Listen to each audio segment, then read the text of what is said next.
In our last session, we left off with the question, what makes one an enemy of the cross of Christ?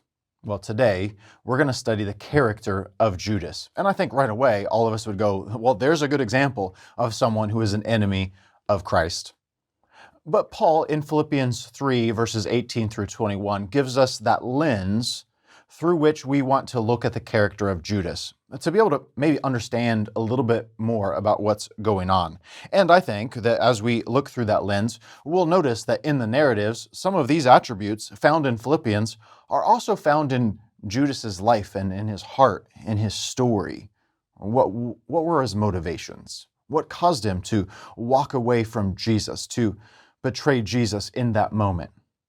Remember what Paul says? He says, I'm saying it with tears, many walk as enemies of the cross of Christ. The way that they walk is in opposition to the cross. And then he gives 4 attributes. We want to talk more about those 4 attributes as we begin today. We want to recognize that Paul ultimately says that there is an end to their walk. In fact, if you look at the text, what Paul says in verse 19 is their end ends in a path of destruction. So, if you want to walk as an enemy of Jesus, it makes sense. If you want to walk as an enemy of the cross, that path is going to lead somewhere you don't want to go. In fact, the opposite of resurrection and life. It ends in destruction.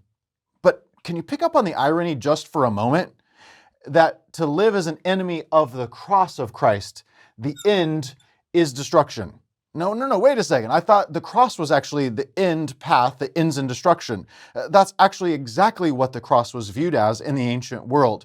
So Paul's flipping this entire paradigm upside down and saying, no, actually, walking according to the pattern you have seen in us and the example of Jesus, the end is life there. The end is resurrection there, victory there. But if you walk in a pattern that's in opposition to that, the end is actually destruction. What do we see in Judas's life? Does Judas's pattern of walking lead him down a path of rejection of the cross of Christ, but also a path that leads to destruction?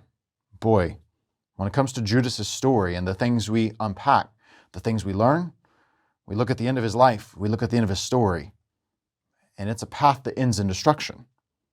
What is the second attribute that Paul unpacks here in verse 19? He says, their God is their belly. Their God, the thing they live for. Not their end, but their God.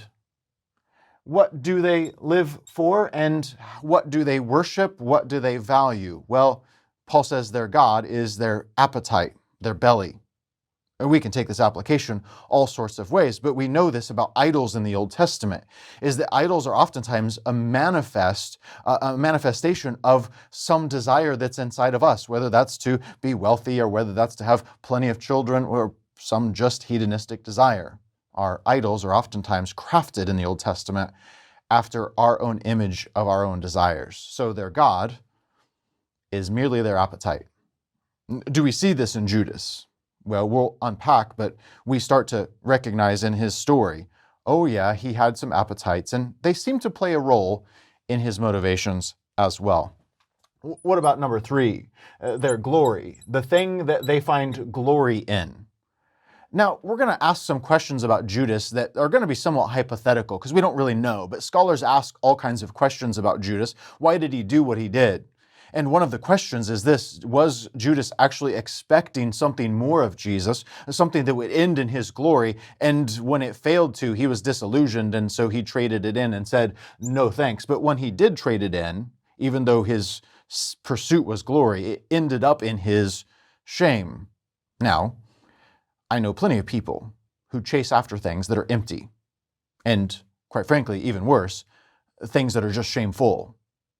And they're thinking it's going to bring them glory, but in the end, it's just empty shame.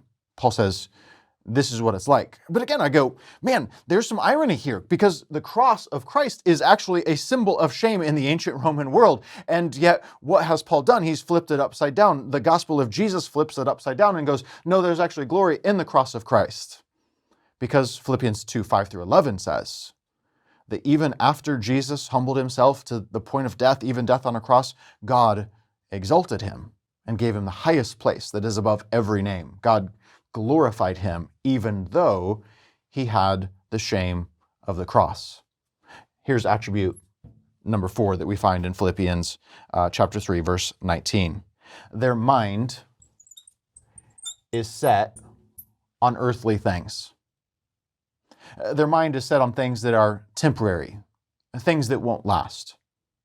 So we will use this lens to look at Judas and say, at some point, was Judas giving us evidence that his mind was set on earthly things that were temporary, things that eventually would have no worth or no eternal value? Of course he did. So Paul's invitation to us as we read even the story of Judas through this lens is to evaluate the question, will you walk according to the pattern of the cross, the example of the cross, or will you walk as an enemy of that cross? We want to study that story of Judas, but have you ever wondered how Judas got his name? I mean, names are interesting things, aren't they? I've had a number of students go through my classes throughout the years, and I always find the first day of class intriguing to me as I'm reading through the roll of names. I have about 60 students or so in my class right now. And as I'm reading through the lists of names, sometimes I stop and I wonder, I wonder what their parents were thinking when they gave them that name. Now, of course, I'm not going to name any of them for you, but in the course of my life, I've had several names that are like that. Now, when we look at names in the Bible, we know this, that there are names that we probably wouldn't use to name our kids. Names like Cain, Nero, maybe historically names like Adolf. But what about the name Judas? Probably not. Because of all of the characteristics that we've associated with Judas, of course. He is an enemy of the cross. He's a villain. But what about Judas's mom when she's naming him? What was she thinking? Well, I don't know for sure, but let's just do a background study on his name for just a moment. Judas's name means praise Yahweh, praise God. Judah was one of course, the tribes of Israel. In fact, when you think of the tribe of Judah, you think of a kingly tribe. And you think of other names that come from that, whether that be Jude, Jesus' brother, or Judea, the tribe that comes after that, or even the name Judas that happens throughout all of Israel's history. Perhaps you think of Judas Maccabeus, or maybe not, but 160 years before Jesus, a famous warrior by the name of Judas Maccabeus helps free Israel from oppression, and we celebrate, even to this day, during Christmas season, during the holiday season, we find the Feast of Dedication, or Hanukkah, celebrating this freedom that would take place, Judas Maccabeus. In the Bible, there's 7 men named Judas that we know of. Some of them significant characters, some of them minor characters. In the genealogy of Jesus, in Luke chapter 3, we find Judah, of course, Jesus' ancestor. And in Mark chapter 6, we find Judas, the brother of Jesus. In Luke chapter 6, verse 16, we find Judas, the son of James, the apostle. He's renamed, by the way, Thaddeus, the courageous one. We find Judas the Galilean in Acts chapter 5, verse 37, who led a revolt. That's not a surprise with the name Judas.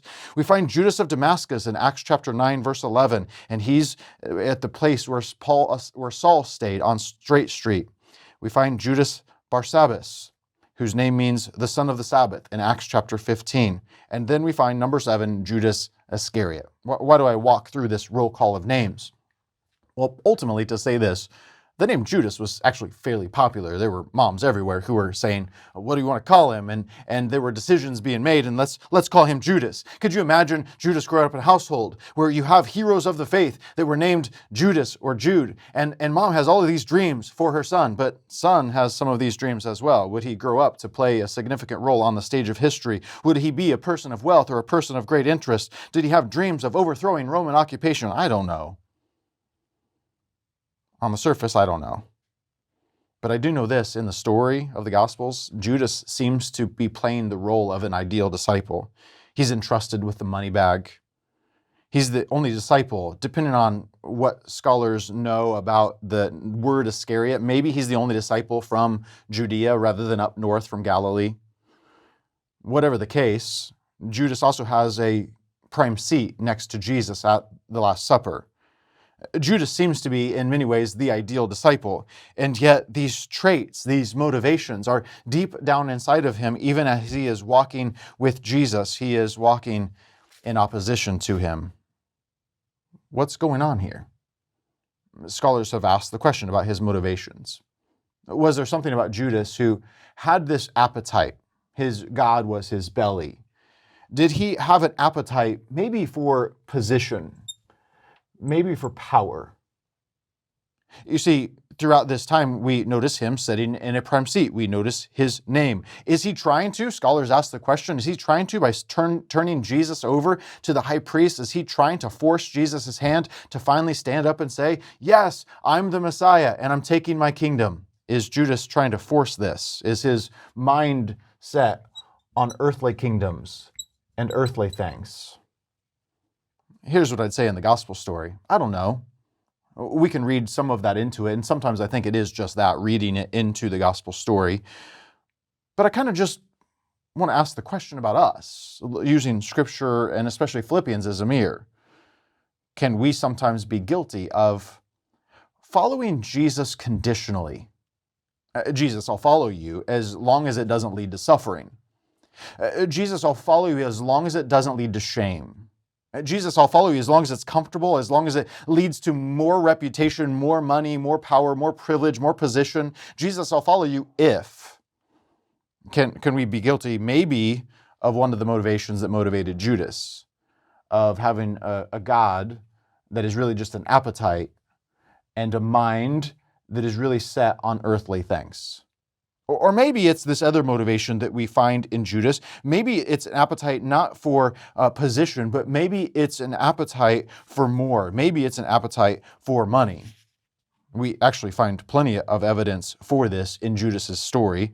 John tells us a story in John chapter 12. He notes the fact that this is Judas who speaks up, but it's in that story. It's just days before the Passover. It's right in the shadow of Judas's activities that lead him to be someone who turns Jesus over.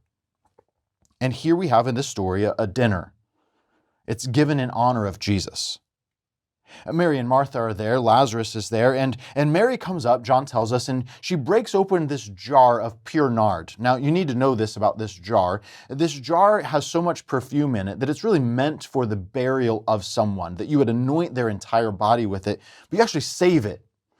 And it's about a year's worth of wages. We're talking maybe $40,000 worth of perfume here that she breaks open in this room, and she starts to anoint Jesus, but there's so much that it fills the room and she anoints him. And there's this moment where the disciples are going, why this extravagance? Why this waste? But Judas, it says, speaks up and says, why wasn't this sold for 300 denarii? That's 300 days' wages for the average worker. Why wasn't this sold for 300 denarii and given to the poor? Notice his subtlety of trying to act like he's actually generous. He said this, John says, not because he cared about the poor, but because he was a thief. And having charge of the money bag, he used to help himself to what was put in it. You see, we learned this about Judas, that when it comes to his character, there was something about him whose God was his belly, and his mind was on earthly things. There's something about Judas in the text that over and over again, it echoes of what Jesus says. What good is it for a man to gain the whole world and yet forfeit his soul? And I've had students who come up and go, why would Judas trade him in for 30 pieces of silver? That doesn't seem like enough money to do that activity. But in my own faith journey, I've seen people trade Jesus in for far lesser things.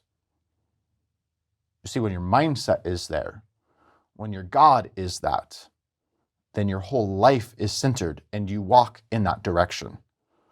And when you walk in that direction, what does Paul say as we read Philippians 3:18 and 19? The end is destruction and your glory is your shame. So what does Judas do? He walks into the temple after he sees the verdict of Jesus. And he takes those 30 coins, those 30 pieces of silver. They're worthless to him now. And he throws them back into the temple. He tries to atone for his own sin. He goes to the priests that are there, but we know this about the priests that were there, at least at that particular point in time. They're not leading him to Jesus. They're pushing him away. And they send him off. And Judas, in his remorse, tries to atone for, unfortunately, his own sin. And he goes and he takes his own life. Now I have to ask the question, What would have happened if he would have turned not to the priests in that temple who are trying to put down the one who is the real priest, who is the real Messiah? But what if he would have turned to the one who is the high priest, who gladly gave his life to show the value that you have in yours, who traded your life not for 30 pieces of silver, but gave his life, his blood, to show your value? You see, to walk as someone who is walking according to the pattern of the cross, or someone who is going to walk according to this example we have in the cross, is to do so in response to what Jesus has already done. It doesn't end in shame. It ends in glory. We find the end of Judas's story in shame. Over and over again, we find that the end of the pattern of walking according to what Paul says in Philippians 3:18 through 19, the end of that walk is that of destruction. How many relationships? How many of our relationships, or of our churches, our communities, how many moments end in destruction because we've walked according to this pattern? We see it happen over and over and over again. And Paul wants to call us to live differently. In fact, what he says in Philippians 3:8, rewinding just a bit in Paul's own letter, he says, "Therefore I count everything as garbage." It's almost like Judas throwing those coins and saying they're worthless. Paul does this early, and he says, because of the cross of Christ, because of the value I find in the cross of Christ and who he is and what he's done for me and what he communicates about me, I consider everything rubbish in order that I may gain him, in order that I might know him and the power of his resurrection, and that I might share in his sufferings, becoming like him in his death. Notice the language here, following Jesus, walking like Jesus, according to the pattern that you've seen in us, becoming like him in his death, so that by any means possible, I might attain the resurrection of the dead. Here's what I believe. I believe we're all sinful. But I also believe this, that at the cross, Jesus calls us to know that he loves us so much that he would give his life for us. And he calls us to follow him, to give of ourselves in response to him and on the behalf of other people. That as we live out that example, that our end is eternal life, that our God is actually a substantial God that will last, that will be there, that is faithful, that is good, that is wise, that our glory will end in glory, and that our mind, what does Paul say as he goes on in Philippians 3, after verse 19, he says, our citizenship is not on earth, it's in heaven. Our mindset is on earthly things. So, I want to call us back to that pattern of discipleship, that pattern that says that we will walk with Jesus. And in walking with Jesus, we're going to walk like Jesus. So there are some things that we're going to give up. And in our pattern of walking like Jesus, we're going to invite others to walk with us on this journey and encourage them to walk with Jesus as well, so that they can walk like Jesus, so that they can invite others to walk like Jesus, who will then walk with Jesus. This is my invitation to you, but also my invitation that I ask you to continue to invite others into. Will you walk like Jesus so that others can see Jesus in your example?